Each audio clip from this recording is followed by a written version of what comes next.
dinosaur. Whoa! Massive back pain.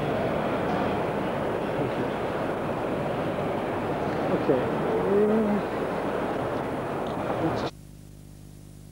You want games? Jaguar's got fast 3D 64-bit games. You want slow, flat games? No. Slow is for turtles, flat is for boards, fast and 3D is for games. Jaguar games. So scary you'll cry like a whimpering fool. But you won't feel like a fool because the games won't be flat and slow, flat, slow, flat, slow. Heard enough and get fast and 3D. Games that are now playing, games that are coming soon. Games that get a 10 because they've got a good beat and you can dance to them. You want fast 3D games? Here's an idea. Atari Jaguar, 64 bits, $159. Yeah, $159. Do the math. Let's see what this TV can do.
hunted them for centuries, searched for the destructive evidence of their presence in the spaces between the stars.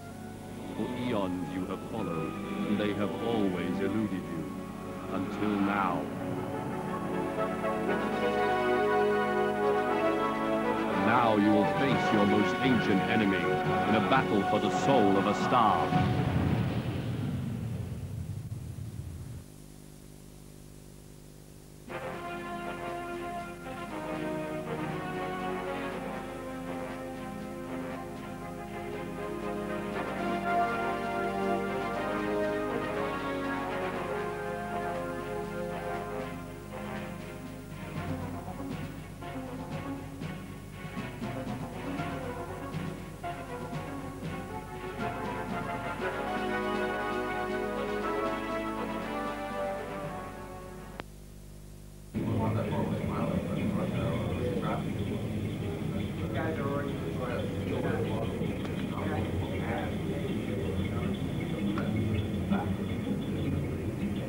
Tried it?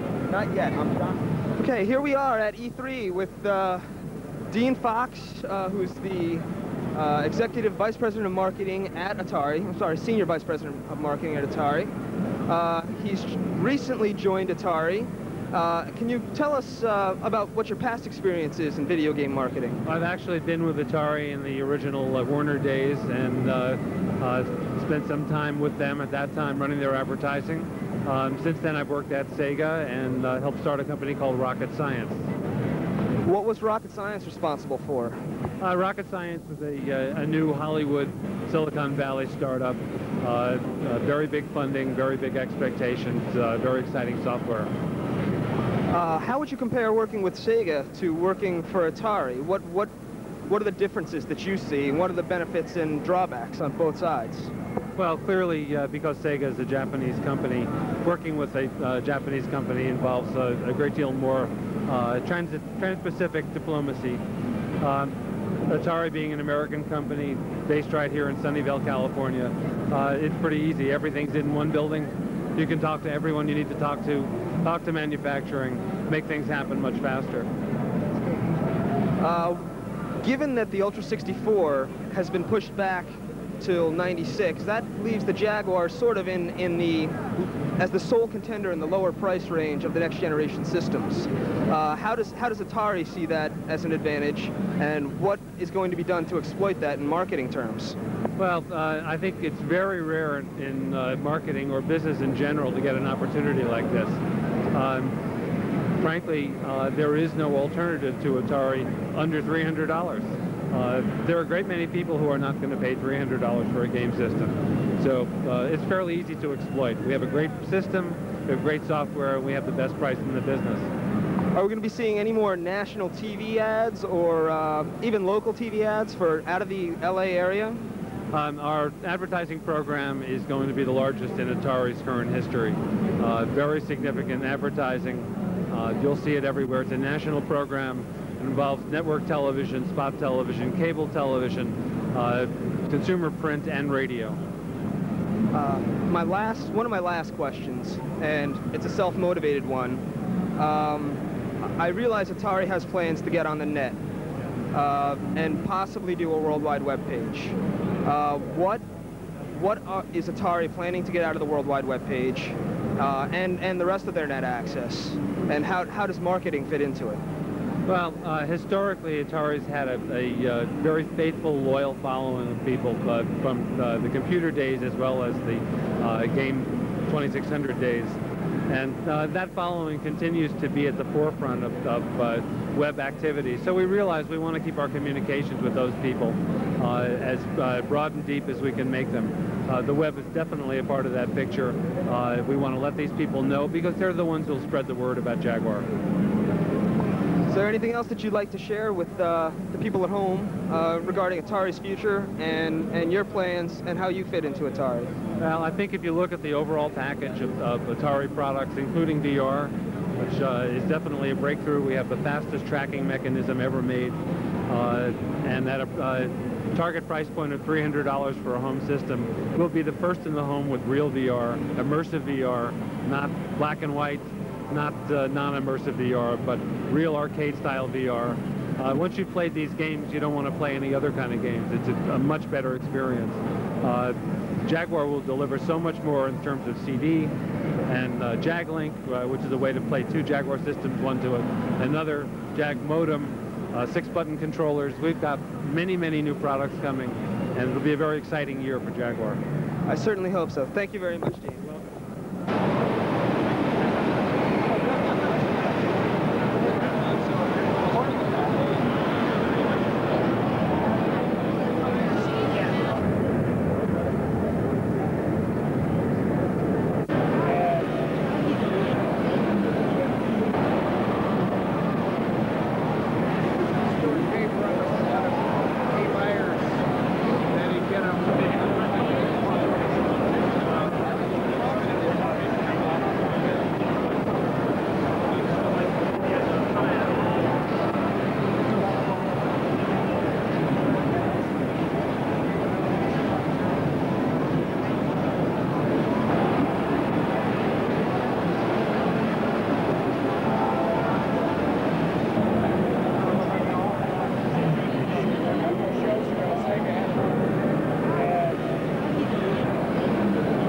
This is the Jaguar VR system that we've been developing.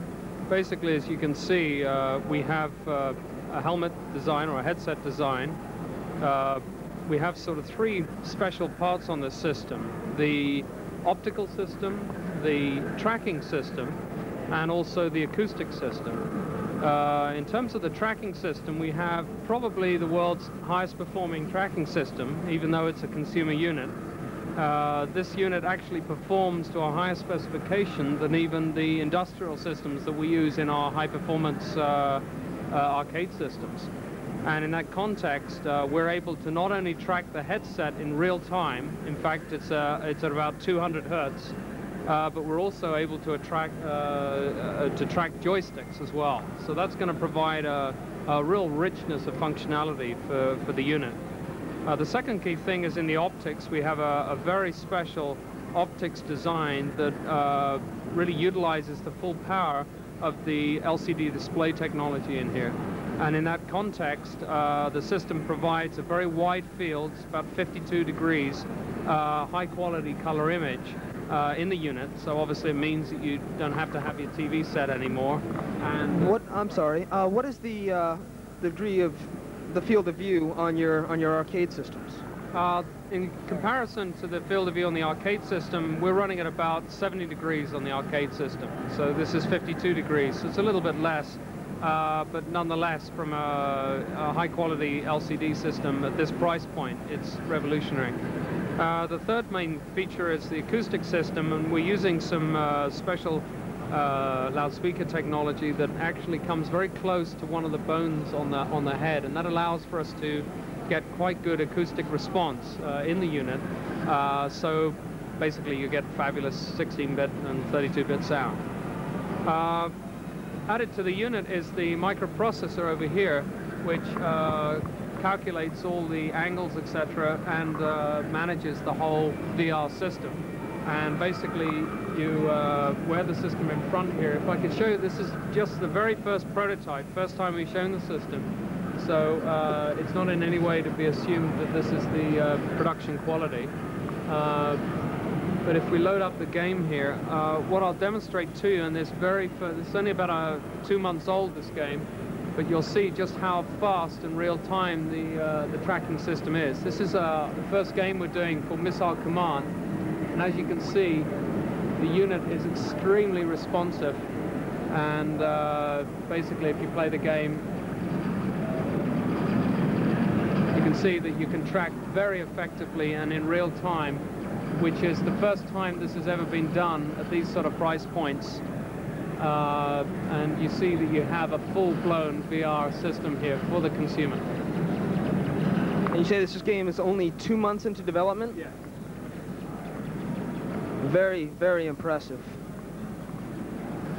Now, the processing unit works, these processors work in conjunction with the Jaguar processors? That's right, yeah. We have a very high-performance DSP link between the two systems, and as I say, the tracking system in here, inside here you can see is all these little sensors here.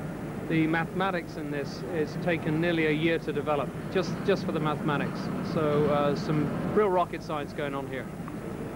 Actually, two last questions for you. How did Virtuality come to choose Atari as their platform, or did Atari come to you guys to see if you guys could do something for them? Well, basically, it was really both companies coming together, and I think we were very concerned that in producing the cost of the headset system, we were still going to keep the cost of the product down to an appreciable level. And what you basically have here is a system that's, you know, $200 to $300 plus the unit, so under $400 the whole set.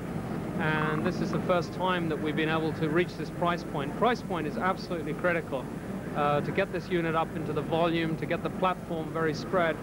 You know, obviously you need a whole product offering. And the Jaguar as a 64-bit system is the only product out there, $150 now on the street, is the only product out there with a necessary price point where the headset can be added and the total is not out of the range of the consumer. I have to say, thank you very much, John.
Black unit.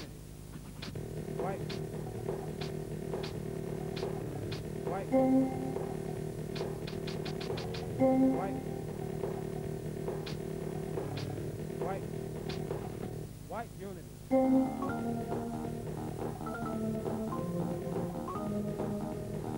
Let's play ball, baby. Yo, take it. Open. Ooh. Ooh. Get off me, chump. Oh, man. Coming at you. Yo, out. Here it comes. I'm open. You're too slow. Go. Out. Sweet shot. Here it comes. Get off me. All rim. Yo.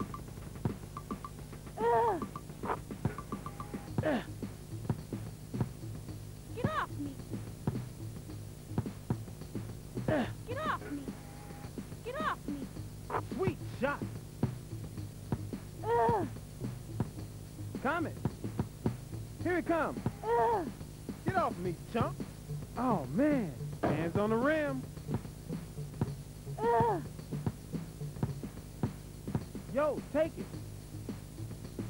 Ooh, sweet shot. And I say to you, my brothers and sisters, hell is a deep, dark, foul-smelling prison of the damned. Filled with fire and brimstone, lost souls and demons. And how do you escape this eternal damnation? You blast the last-living demons right between their beady little eyes. Doom for the 64-bit Jaguar. The best Doom ever.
Primary target destroyed.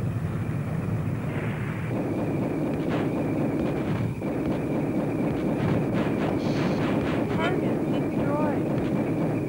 Ammo acquired. Target destroyed.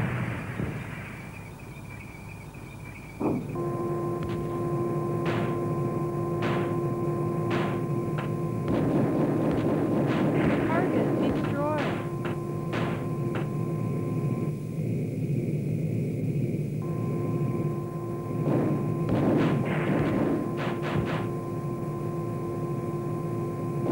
Reactive armor installed.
Welcome to Nerf Max Force. Get ready for action as you enter the Max Force virtual training facility. Start by cranking out a barrage of darts with the awesome power of Razor Beast. Or let them all fly with the Sawtooth and reload a set of 5. Come in pumping and start them jumping with the 4-barrel bite of the Rattler. Take careful aim with the laser-guided sight of the Eagle Eye and always hit your mark. In the new Max Force video game, you'll encounter over a dozen different machines and have access to over a dozen actual Nerf devices to complete your missions. So grab your bazooka and pump away as the rotating turrets serve up a non-stop barrage of balls.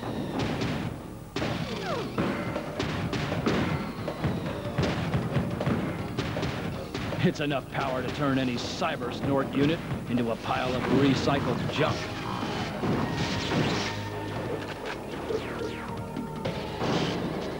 The Nerf Max Force video game.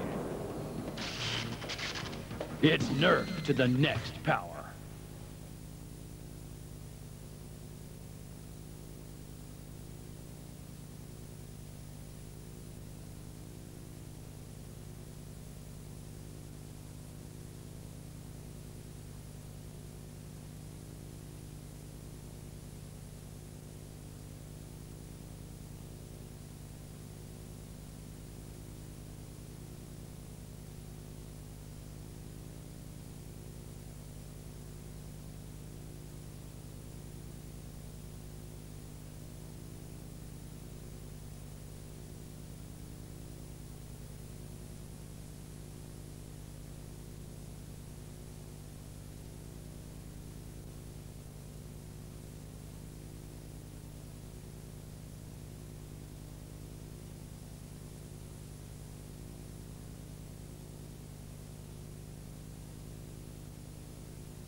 Oh, Bob, look!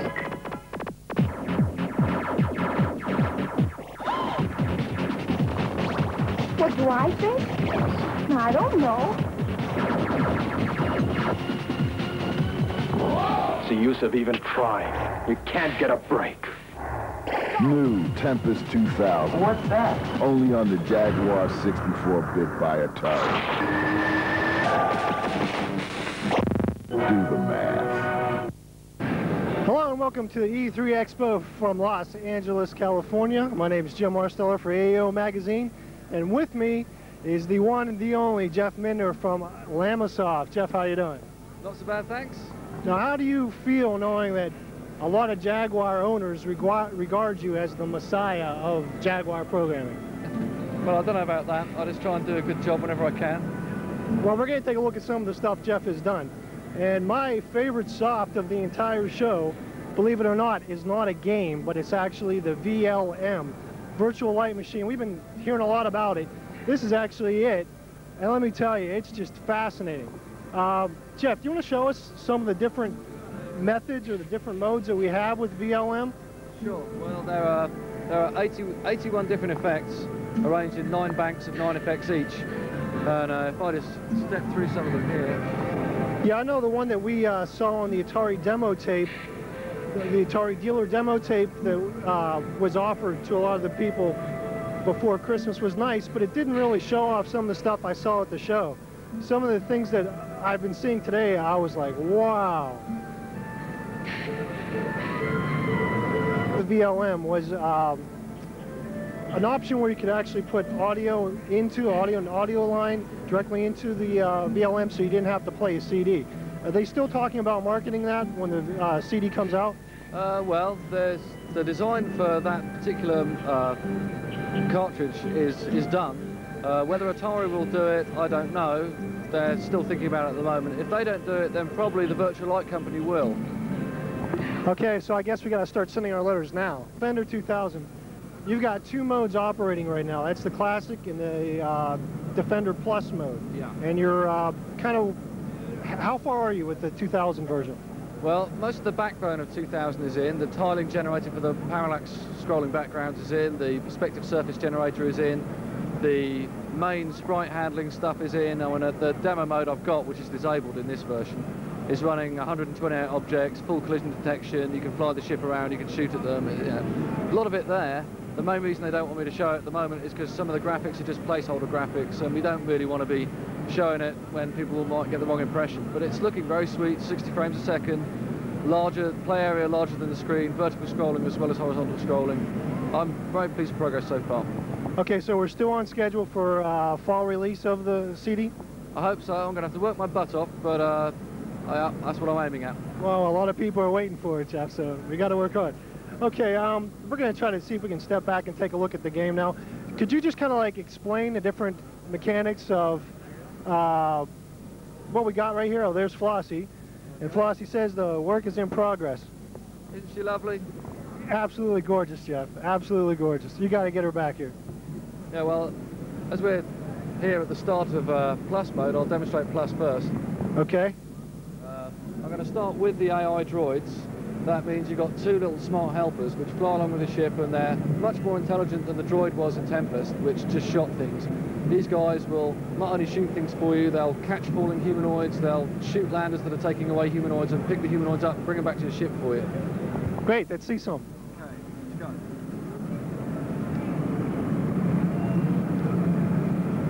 A lightning laser, it's a very useful weapon. A lot of firepower. Wow, it's really moving fast. And the objective here is to try and keep 60 frames a second throughout the whole game. Am I moving so fast? Am I moving so fast? Keep 60 frames a second?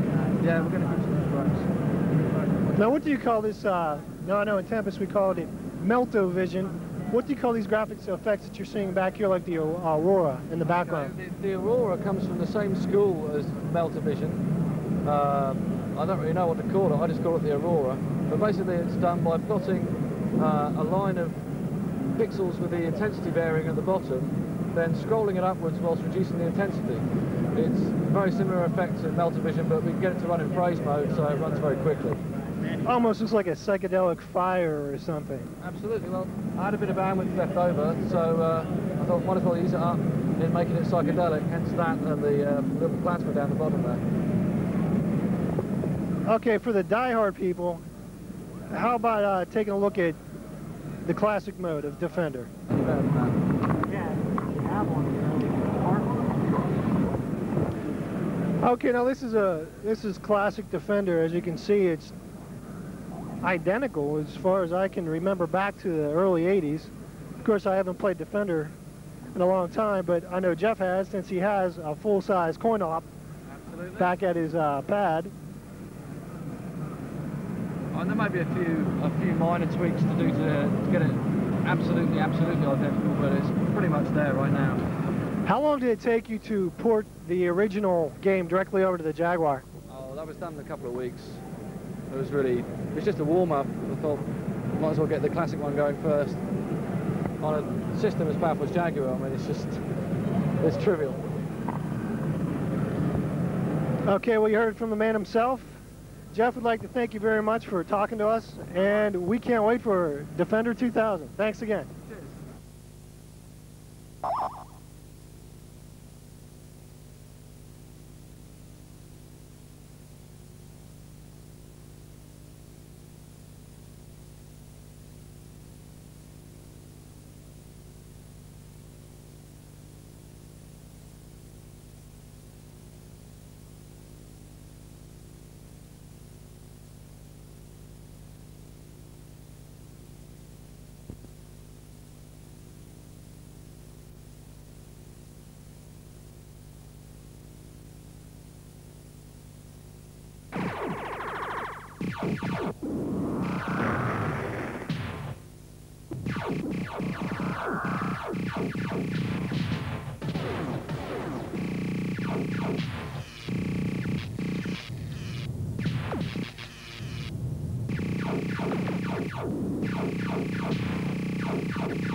We must stop the evil war machine that's crushing our cities, destroying our defenses, blowing up innocent trees.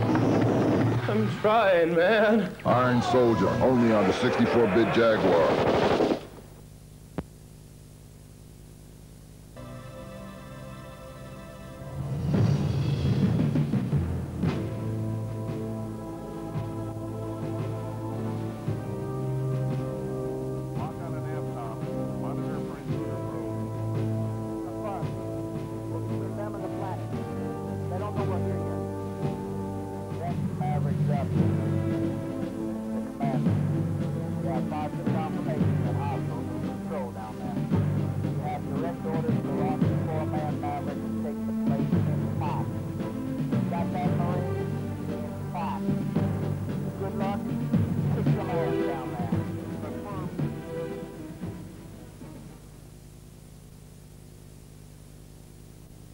Attention Maverick Assault Commander.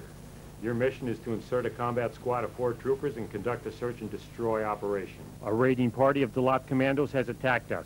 They hit the Fleet Transit Maintenance Complex on Regolon 3. The Dalat are preparing this location to be the base of operations for an all-out assault. If we don't recapture this planet, the entire star system could fall under their domination. Your primary objective is to locate the enemy force and destroy them. No prisoners, no quarter, just shake and bake. The only chance we have to mount an effective counterattack is to prevent the enemy from coordinating their forces in the sector. In addition, you are encouraged to lay waste to any and all military assets the enemy can make use of. I know this is a tough assignment, but you men are the best hope we have.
Readings on the rangefinder.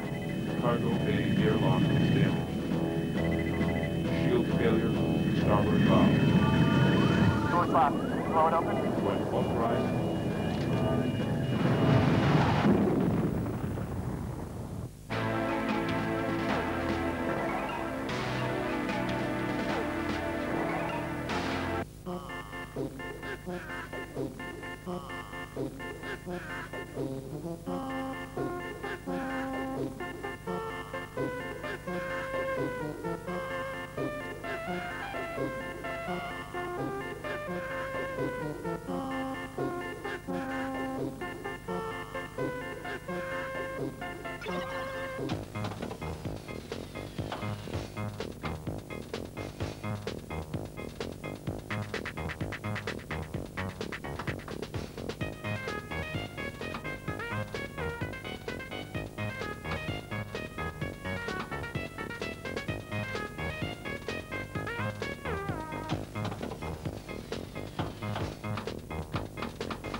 Hi there, we're here with Tim Huntsman from Beyond Games. They're the developers that are bringing us Ultra Vortex and eventually Battle Wheels for the Jaguar.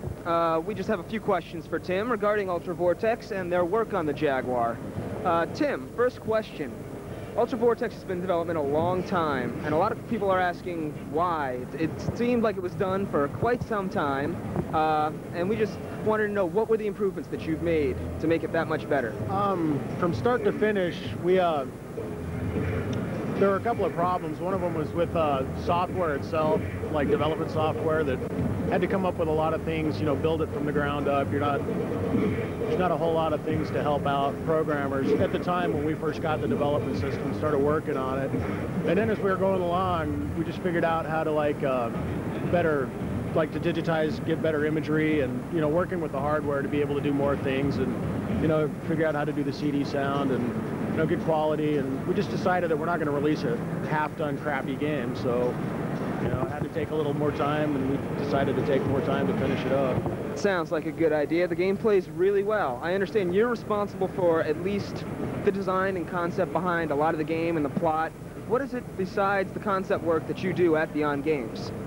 Kind of like the writer, the storyboarder, just concepts, ideas. I take care of a lot of like the PR work. I don't know, a lot of people have probably talked to on the internet, and, you know, stuff like that. So just kind of all around, everything but, you know. Sounds good. One final question. Can you comment at all about what's coming up next for you guys and the Jag?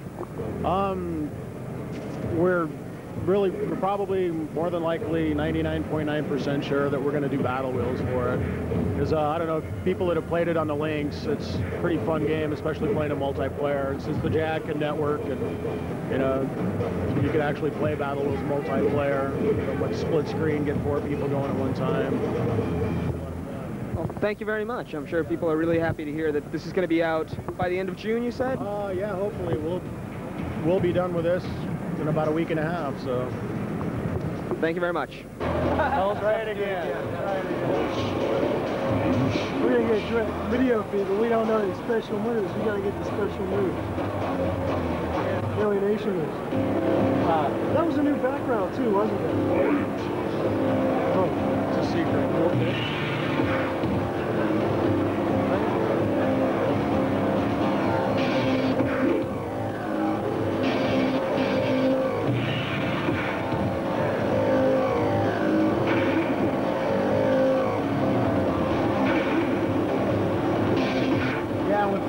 Too, if you're in the air and you're passing, you pull down and hit, I think, they'll grab it.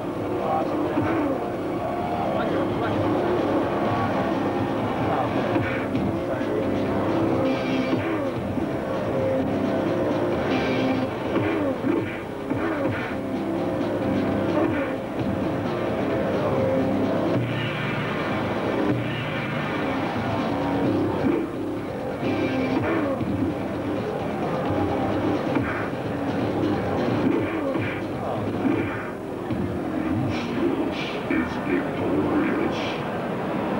Sound effect behind that. Victory world. He's quietly contemplating his victory. Yeah, the red sounds really cool.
Mark at 5, 4, 3, 2, 1. Liftoff.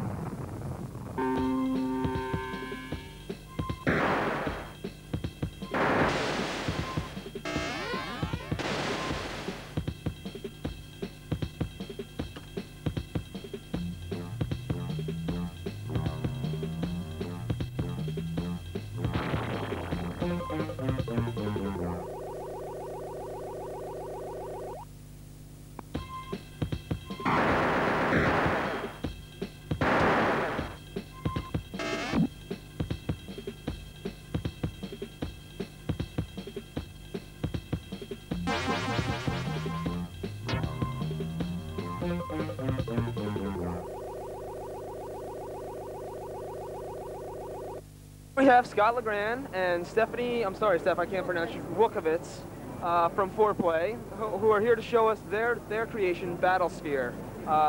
Scott, I'll let you take it away and start the description. Okay, the premise of this game is that we have 7 alien races that were about to go to war in the galaxy, but they realized that if they went to war and destroyed the galaxy, there'd be nothing left to claim as the prize. So they decided to get in negotiations with the Earthlings and confine the hostilities to a region of space known as the Battlesphere, which is an ancient alien testing ground for weapons for the Earth race. So, each race sends its best military hardware to the Battlesphere for this competition. And within each race, their hardware consists of fighters, bombers, super ships, capital ships, and star bases. Now, we don't have any capital ships or star bases, but we do have the fighters, the super ships, and the bombers. And I'll run through them right here. The first race I'll discuss is the Telkines. They're obsessed with the number 3, so the ship is sort of threefold. All of their ships are threefold, and they have this sort of funky purple and red color scheme. And you can see also here we have texture map logos and identification numbers. They'll all be 1 in this demo, but this will all be numbered according to your user number in network mode when it gets to that stage. The next race we have is the Slith. The Slith are snake-like races, so all of their ships have snake-like names and sort of have this snake-like head for a cockpit. Their logo is a snake. Another race we have is the Thunderbirds, named after one of our co-authors' handles. And their ships are all bird-like and have bird-like names. And this is the Falcon 303, which is sort of an in-joke. Okay, we also have an all-female race, and their logo is a sort of female symbol with an S on it. They're known as the Sabab. Okay, their other ships have more violent-sounding names, like the Blade, which sort of looks like a UFO. Pick up the castrator. It's still there, we're getting to it. We also have the Earthlings, and the Earthlings don't have the most advanced technology except for weaponry. So they've taken all of their existing technology and they've constructed ships by slapping, say, 18-wheeler trucks and Saturn V boosters together and incorporating alien technology to make them space-worthy. This is the cat-based race known as the Okatna, and their ships are fast and lightly armed, but very, very fast. Finally, we have an all-male race known as the Oppressors, and their ships are appropriately made to reflect the fact that they're all male. This is one of the female race's more violent-sounding ships. In fact, this is their super ship, the Castrator. Okay? This is another of the bird race's ships, the Vulture. This is their bomber. This is the snake race's fighter. It's known as the Cobra, as you can tell from the name here. The Earth race has a bomber based on the space shuttle known as the Pulverizer. The Earth race likes to make their ships sound really tough with these really mega tough sounding names like Pulverizer and Annihilator. despite the fact that really they're the worst ships in the game, and they're just sort of in this because they're really obsessed with weaponry, and all the other races realized if they didn't include the Earthlings, they'd probably blow the galaxy up with one of their doomsday devices. This is another one of the male races ships, the Claw, animated. This is the Earthlings' best ship, based on fighter technology. And this is the all-male races' best ship, the Penetrator. This is the Snake races, the Slith best ship, the Constrictor. And this is the fighter for the Telkines, the race obsessed with the number 3. You can do some nice, sort of nice pans with that. You can see they put a lot of thought into the ships. It's been a while. This is the Bird race's super ship. Sort of looks like a Romulan bird of prey. And we're going to have drive flares and all sorts of things coming out of them in the final cut, but they're not there yet. And this is the Cat race's super ship, the Ajax. It's named after Doug's cat, Ajax. And it sort of sounded right. And this is the Telkine super ship, the Triluminar. I really like this ship personally. It looks really different. I think we're going to make a capital ship that sort of looks like that for them as well. And those are the 21 ships you can get. Okay, so you want to demonstrate the gameplay? Sure, I will. All right, so. Okay, the radar we're flying around is just like X-Wings in that this is the core radar, and it tells you what's in front of you. This is the aft radar, it tells you what's in back of you. It flies like a flight simulator. Up is down and down is up, but it makes sense after a while. To turn, you push to the side, and you can also roll and accelerate forward and even backward, so that after a little bit of inertia, we'll start to go backwards. There we go. We're going backwards. Now we'll go after some ships and try to shoot at them.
Now, what are you using?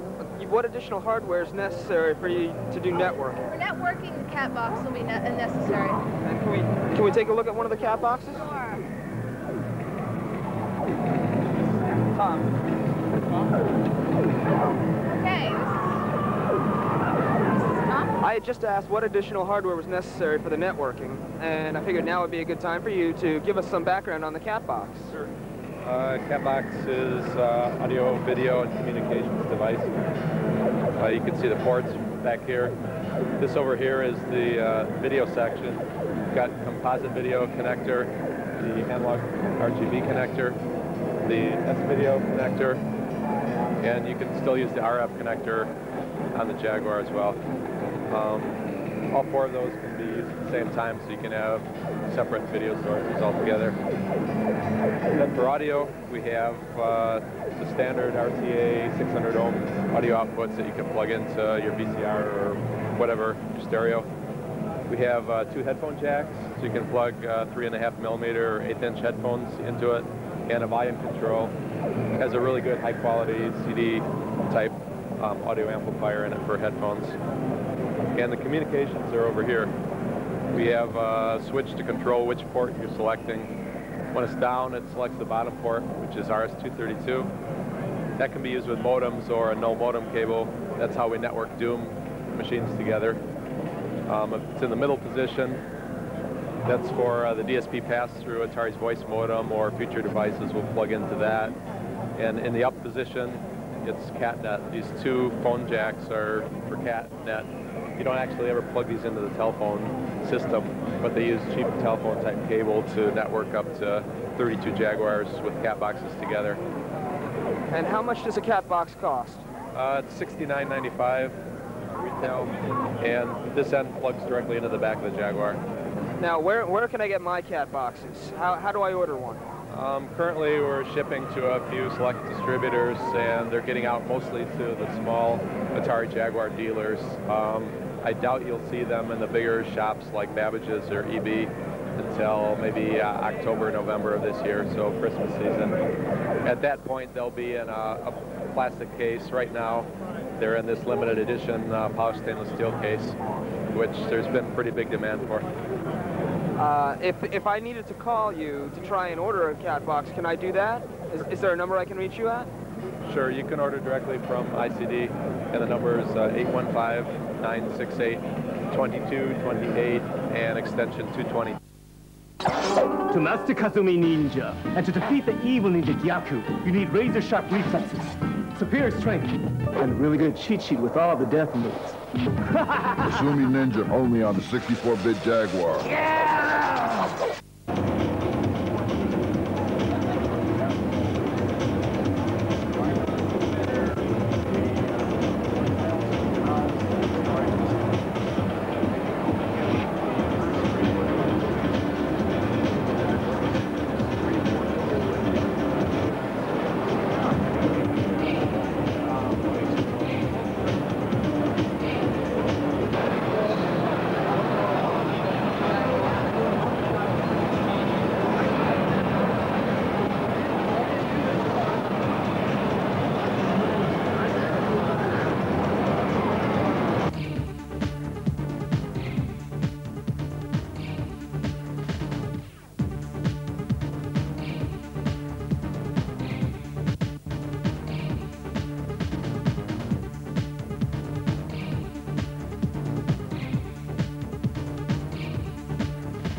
Roger, Blue Leader. Engage and destroy. Locked and launched.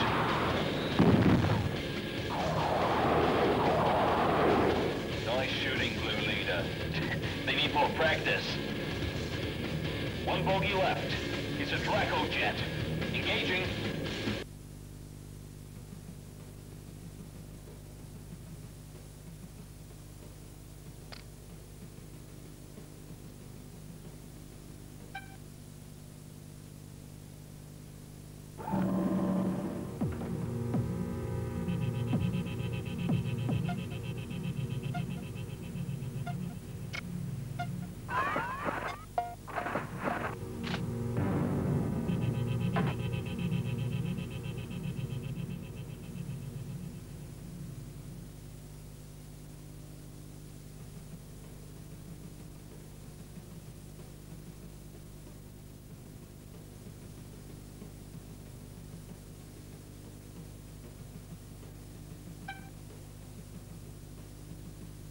Hornet, Stormer, Tornado, Harrier 2.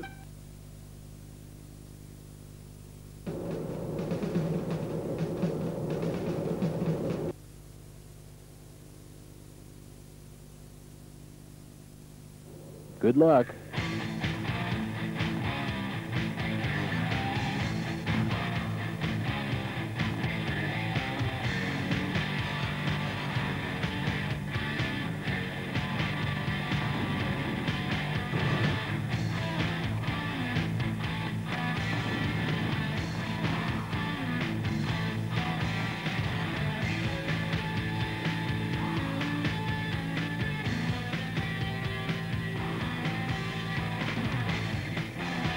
You're mine.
Some of you believe your system is the most advanced in the universe. Let's review the numbers. Sega Genesis is 16 bits. 3DO is 32 bits. The Atari Jaguar is 64 bits. Which is more advanced? Clifford! 16 and 32 are less than 64. So with 64 bits, 3D graphics, real-world animation, and lightning speed that you can only get with Jaguar, which is more advanced? Clifford! Can you repeat the question? Jaguar! Jaguar! Jaguar!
I've beat him.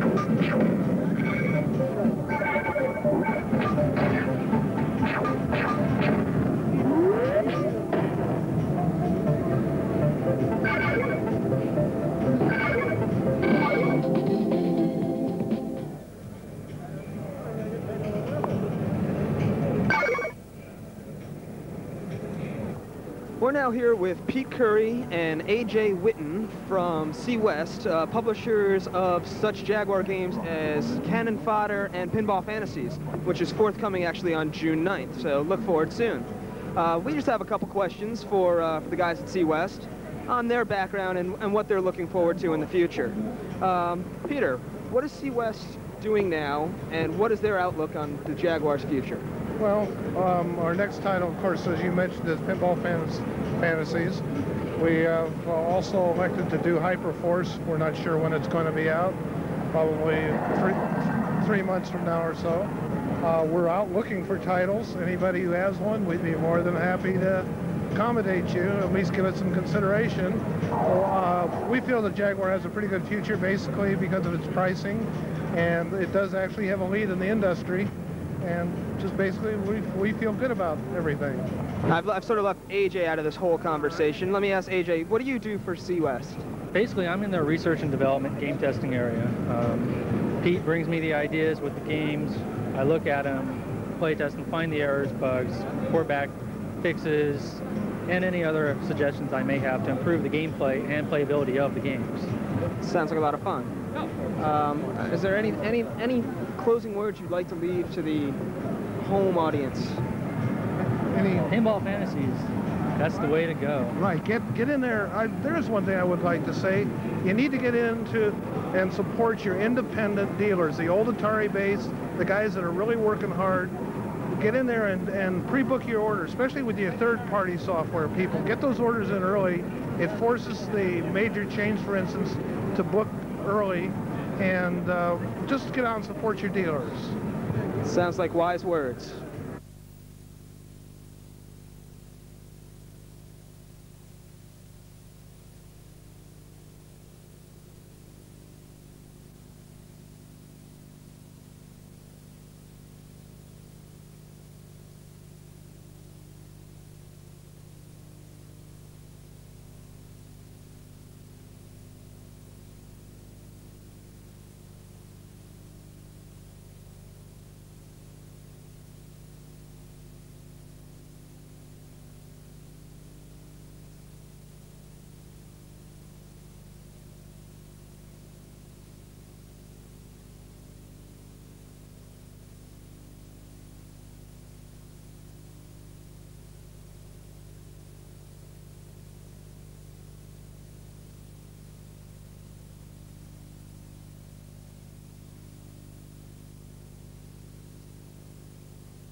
Introducing Alien vs. Predator for the 64-bit Atari Jaguar. You might not want to play it alone.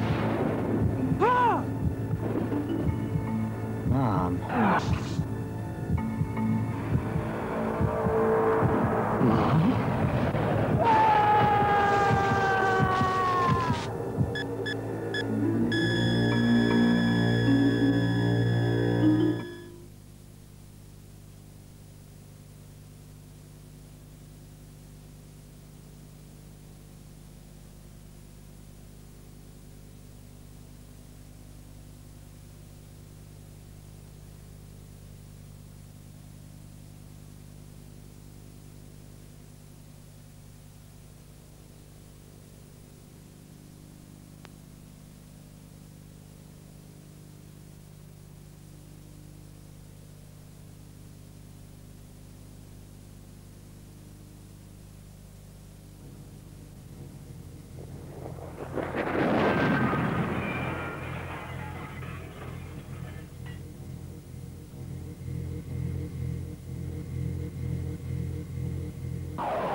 This is the battle cruiser Sutherland.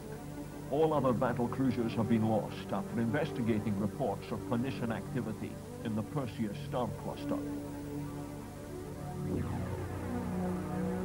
We believe we have located the Phoenician homeworlds. Our mission is to seek and destroy the Phoenician menace before they start another war of conquest.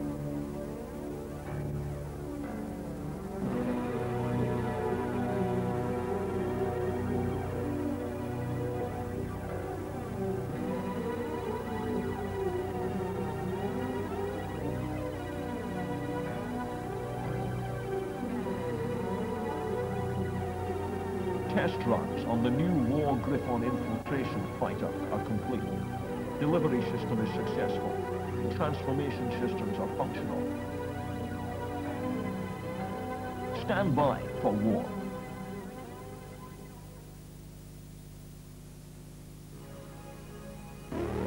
Good luck.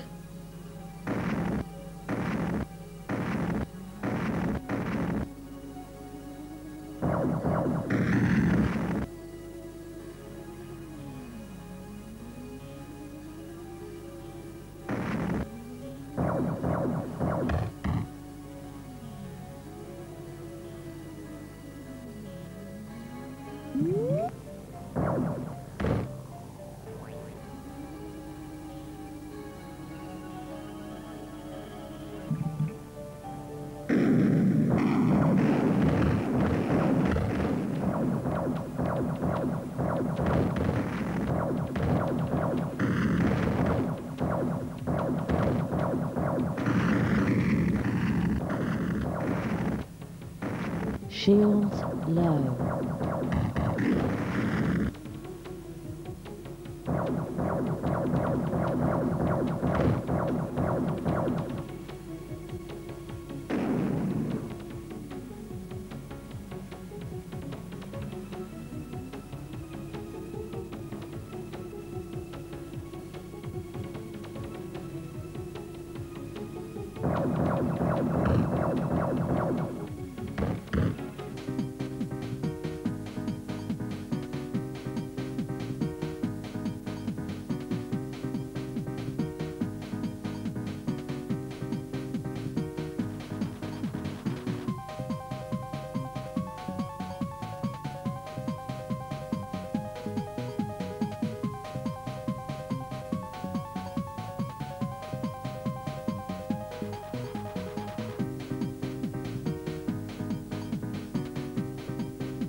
We're like Hyperimage or something.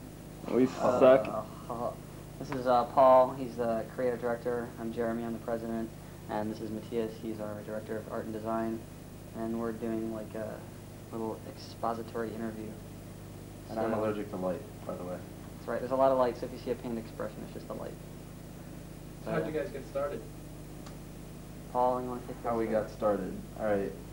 Once upon a time, I had a lot of money, and I wanted to do something cool with it. And I was hanging around with Jeremy at that point, and he knew all about SGIs, and I wanted to get an SGI and do freelance graphics work. And it turned out neither of us knew enough about that to do it. And then we discovered we knew video games and we could do them. Well, kind of. So we kind of like got together in my apartment and very small 2-bedroom apartment, by the way. And put together a couple guys and started. We actually pulled in. I'd met Ottavio, his younger brother, before I'd met Paul, and so we pulled O in as a programmer, and Paul, O, and I started working on Super Nintendo stuff, and we ended up moving over to the Jaguar because it was pretty much the coolest thing out, and started writing Hover Hunter, and that's pretty much how we got started, and now we're in this wonderful house getting lots of stuff done, right? Yeah.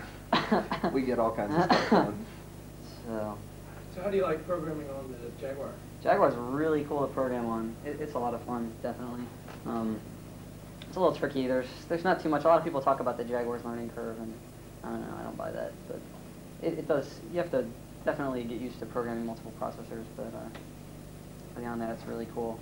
I think we have an advantage in that O is a freak and he loves nothing but assembly. Yeah, anything I don't want to do, I push it off onto Paul's brother. But basically, I still think that what we're doing right now, as far as the interpolated landscapes, probably couldn't be pulled off on anything else that's currently out right now. We could definitely get really close and do other things that are completely different and arguably better or whatever. But this current interpolated landscape, the smoothness and all that stuff is pretty particular to the Jag, the way that the tri-color model works, and we're using multiple processors and all that fun stuff. And how do you position the Jag's power versus what's coming out now? It's like the Sony and Sega. We don't really know power too much of the about Jag. them. Yeah. That's a very political question. Yeah. I mean, does it have enough to still keep up in the Yeah. generation? Oh, absolutely. I mean, the price is going to be a good point. With the price that there's rumors going around now of it coming down to 100, and don't take that as official for me. We don't talk to Atari enough to know these sort of things, but if the price comes down to 100 and lots of good games come out for it, the Jag absolutely has. What's the Saturn's announced price right now? $399? 400, yeah. Well, they're selling Super Nintendos and Jennies at 100 right now, so yeah, it's quite competitive there. Yeah, cool. So how's the current release or your current game being? Where are you at with it right now? We're about half done right now, basically. We got the engine is locked down, networking is locked down. When I say the engine, I mean like the graphics part of the engine and the tile editors. We got all of our internal tools done. So basically what we're looking at now is enemy AI and a little bit more sound stuff, and then just a lot of design work. Kicking in all the level designs. All the structure is there to support the levels, and a lot of design has been done, but it has to actually happen now and get together. And as Matthias will tell you, it's a lot more than just beyond putting together the levels. We still have all the dynamics of play to put together. Just a lot has been worked with, but it's we've been learning how to do this. Like nobody's ever done this before, so we got to learn how to do it as cool, the coolest we can anyway. So we've done a lot of stuff. It's all going to be even better in the end. What cool features are you looking to put into the game? Well, those are interpolated landscapes, first of all, that you should explain, because anybody that wasn't at the E3 or doesn't understand I guess basically we started out, Hover Hunter started out, originally it started out as an overhead shooter, but for the Super Nintendo. When we started doing Hover Hunter for the Jag, we decided to do it with height fields, which is really similar to techniques, like if you've ever seen Comanche on the PC, or in other games like Cyber Race on the PC. Height fields are basically a big. If you've ever seen like F-Zero on the Super Nintendo, it's like F-Zero with heights. So basically you've just got a lot of rectangular prisms that are like a nice smooth landscape. But the problem is, clear. I guess I'm still It's essentially one big flat texture map But instead of being a flat texture map, each pixel has its own height value also, so it can be a certain height off of the floor of the texture map. And that way you can set every single pixel on the landscape to have a different height so that you can have perfectly smooth, fully textured. And the problem with it landscapes. is that we found It's not smooth. it's not that smooth when you get up close to it. If you get up close to it, it's like if you look in Doom or anything like that where you have a relatively real-time texture map environment, you get up close and you've got big, pixels get really nasty big. pixels. So Otavio implemented interpolated height fields, which basically instead of blowing up the pixels really big, we just do like it's basically like a real-time blur or interpolation or anti-aliasing or whatever you want to call it. Makes it look like Garo shading. Yeah, so basically we pull off a really nice, completely smooth, we can keep zooming in on it, keep getting close to it, and you just won't see any kind of pixelation, which is really cool. And we just pulled that off about, I'd say 2 days before the E3. So if you see any current footage of Hover Hunter, unfortunately a lot of the landscapes haven't been designed to take advantage of the... Yeah, all the landscapes were designed, all the landscapes were in evolution because we're trying to learn how to make them look as good as we can, and it was all an evolution for the old height field technique. The interpolation brings in a new set of problems, and so we got lucky in that one landscape looked really good and the other one just looked really bad. But he's working on it, right? I'm working on it. Cool. All the landscapes are Matthias's fault. He's done all the landscapes so far. And how's the game going to play? Is it a simulator more, you want it to be more realistic than like a hover strike? I think it's kind of... It's a simulation. Yeah, we're running this version. It's hybrid. It'll be a fun It's a simulation, but it's action-based. It's like a simulation because you don't run around and collect power-ups and happy faces and invincibility bonuses, okay? So it's realistic in that sense. But it's not going to be like you wander around for half an hour, get a lock on something and shoot and fly home. It's action-based, run around, blow everything up. We don't want you to have to look for the bad guys in terms of having to look for something to do. The game should be constantly moving. We're trying to set it to be a fast-paced kind of action game. Like Doom, Cyber Sled, and Wing Commander. Oh, there you go. There's the influence list. Frame rate is a high priority. Oh, because absolutely. Anything that even hopes to have fast action has to keep up a decent frame rate. Yep. Absolutely agree. And that's the main thing we're designing. Now, the basic premise behind the Hover Hunter and the whole interface and what you're doing in the game is the hovercrafts don't have any windows or anything. That would be kind of a stupid idea. It's entirely armored. There's sensors and stuff that give you your view of the outside world, and you're wearing a helmet that has a visor that projects you on the inside. So it works with the whole VR concept, and we saw the new Jag VR set up at the E3, and we're definitely supporting that. Yeah, very nice. Very much like that. But yeah, I guess the idea we're shooting for, one of the things we're tossing around right now is that what you see on your TV is your heads-up display, is your monitor. It's not, you don't see any goofy cockpit graphics around the edge. That is your monitor. You could build your fort around your... You could build yourself a home cockpit for Hover Hunter and be completely immersed in the environment. Or you could put it on your Jaguar VR setup and not have a goofy little cockpit floating around. Yeah, so I guess that's the idea behind the way we wanted to do that.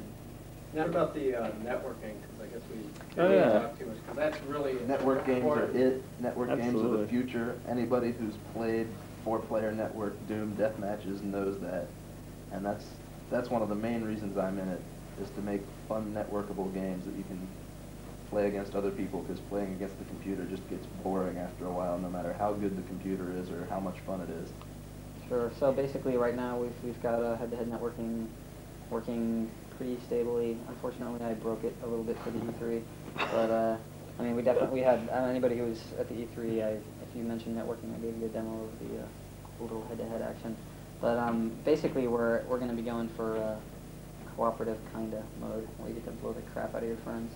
And beyond that, and beyond that, we're really that's the kind of networking stuff we're supporting. We're currently supporting the JagLink, which is just a head-to-head link-up cable that's going to be coming out from Atari sometime in the future. Catnet, we're 100% supporting. RS-232 with the cat box, we're supporting.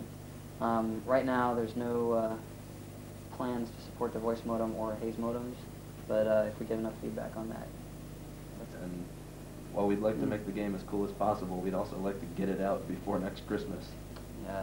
Speaking of the release date, we're currently shooting for a real late summer release right now. So hopefully we'll have that sucker out as soon as possible, but definitely we're gonna pull the game and have it go a little bit longer if it needs. We're not gonna rush it. We're not gonna spit it out real quick if we're down to the wire and we want to meet a deadline. We're gonna make sure the game is cool before we get it out. Yeah, but I don't think it'll be a problem. Oh, and the 2 meg cart thing. Oh, yeah. We're keeping it down to a 2 meg cart for price reasons. For you, the consumer. That's right. We want this thing to be damn. We're in it for you. That's about it. Great. Well, I'm sure AEO and all of its viewers really appreciate your efforts, and hopefully we'll see some really great games coming out soon. Cool. Yep. Later.